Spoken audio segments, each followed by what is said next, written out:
Hai semua, kembali lagi di channel Batas Anime. Apa kabar kalian semua? Semoga baik-baik saja dan selalu diberi kesehatan. Di video kali ini kita akan membahas tentang peran Rayleigh dalam perkembangan Luffy untuk menjadi next Raja Bajak Laut dan memenuhi tanggung jawabnya untuk meneruskan tekad dan impian Goldie Roger. Tapi sebelum kita mulai, ada baiknya kalian untuk klik subscribe channel ini karena itu gratis dan kalian bisa mendapatkan notifikasi untuk video kami selanjutnya. Baiklah, tahu sangat ini suwe-suwe maning, mayu kita bahas bareng-bareng. Sejak pertama kali Rayleigh mendengar tentang Luffy dari Shanks, dia ingin sekali bertemu langsung dengannya. Shanks menjelaskan tentang seorang bocah yang berbicara tentang impian yang sama persis dengan mantan kaptennya, Gold Roger. Rayleigh begitu penasaran setelah pertemuannya dengan Shanks di Kepulauan Sabaody, yang membuat Shanks kehilangan topi jerami dan lengan kirinya untuk mempertaruhkan sebuah era baru. Kemudian beberapa tahun setelahnya terdapat kejadian besar di Kepulauan Sabaody, dimulai dari berkumpulnya rookie generasi terburuk di pulau itu. Lalu Rayleigh melihat sendiri bagaimana Luffy mengeplak salah satu Tenryubito yang merupakan salah satu hal yang paling terlarang dan membuat Admiral Kizaru datang untuk membereskannya. Seluruh kru topi jerami saat itu belum ada apa-apanya dengan seorang Admiral Markas Pusat Angkatan Laut, sehingga Luffy akhirnya tahu kalau kekuatannya belum cukup untuk menjejakkan kakinya di dunia baru. Rayleigh melihat Luffy sama persis dengan sosok Roger dan membuatnya berpikir kalau Luffy adalah penerus tekad darinya. Ini membuat Rayleigh turun tangan untuk mengatasi kekacauan yang ada untuk melindungi Luffy. Namun usahanya menjadi sia-sia setelah Bartolomeo Kuma melempar seluruh kru topi jerami ke tempat yang sangat jauh. Meski setelahnya Kuma mengatakan kepada Rayleigh kalau dia berada di pihak revolusioner. Kuma menjelaskan kalau Luffy kini berada di Pulau Amazon Lily. Namun kejadian besar kembali terjadi. Luffy datang ke dalam penjara terkuat Impel Down untuk mencoba menyelamatkan Ace. Lalu dia mengobrak-abrik seluruh isi penjara dan membebaskan beberapa tahanan kuat di sana. Tidak cukup sampai di situ, Luffy datang ke perang besar antara Markas Pusat Angkatan Laut melawan armada besar Yonko Shirohige.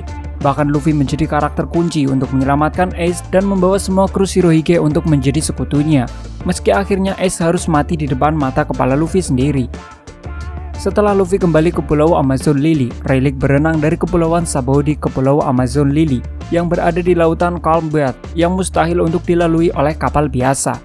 Rayleigh sampai rela meluangkan waktunya hanya demi Luffy. Dia memberikan beberapa saran kepada Luffy agar dia tidak lagi kehilangan orang yang disayangi olehnya, seperti yang terjadi kepada Ace.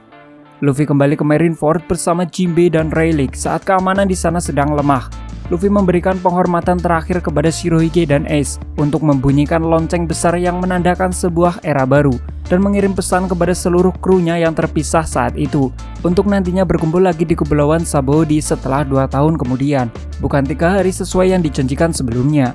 Kemudian dalam time skip selama 2 tahun, Rayleigh berfokus untuk mengajari Luffy di Pulau Ruskaina dekat Amazon Lily. Pulau ini memiliki 48 musim dalam setahun dan habitat yang sangat banyak. Ini yang menunjang Luffy untuk bertahan hidup dan bisa beradaptasi dengan cuaca apapun. Rayleigh memperkenalkan 3 konsep haki kepada Luffy. Dia memberikan dasar-dasar latihan selama 1,5 tahun, lalu 6 bulan sisanya Luffy belajar sendiri untuk pengembangan diri. Mungkin ada yang bertanya, mengapa harus 2 tahun dan tidak 1 tahun saja atau 5 tahun atau lebih? Itu karena Rayleigh sudah memperkirakan semuanya sesuai dengan ramalan dari Charlie. Dalam perjalanan terakhir Roger, dia dan Oden mendengar percakapan para Sea King tentang lahirnya 2 raja di lautan yang jauh. Butuh waktu 10 tahun untuk terlahir dan 15 tahun untuk tumbuh besar. Dan jika digabungkan timeline selama 25 tahun kemudian bertepatan dengan waktu setelah time skip 2 tahun. Roger percaya akan ada seseorang yang menggantikan mereka saat itu tiba. Dan Rayleigh kini mempercayakan semuanya kepada Luffy untuk melanjutkan perjalanan Roger.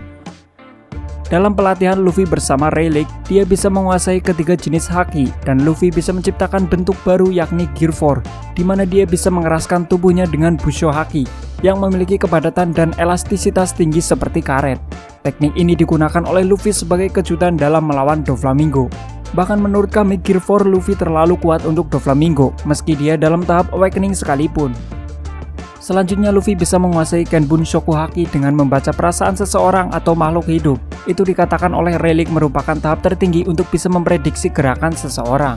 Bahkan beberapa orang diantaranya bisa melihat masa depan. Teknik ini digunakan oleh Luffy untuk menghadapi Katakuri, yang juga bisa memprediksi gerakan beberapa detik ke masa depan. Pelatihan Luffy dalam 2 tahun saja belum cukup untuk bisa menjadi yang terkuat. Dia harus mendapatkan banyak pengalaman bertarung untuk bisa terus mengembangkan kekuatannya, terutama untuk melampaui Rayleigh agar Luffy bisa setara dengan Raja Bajak Laut Gold di Roger dan bertemu kembali dengan Shanks dalam menemukan One Piece. Nah, itulah pembahasan kami tentang peranan Rayleigh dalam perkembangan kekuatan Luffy dalam mewujudkan impiannya menjadi Raja Bajak Laut. Jika ada informasi menarik lainnya atau bagi yang mau menambahkan, silahkan tulis di kolom komentar. Terima kasih telah menonton sampai akhir. Sampai jumpa dan ketemu maning nang video selanjutnya. Salam Batas Anime.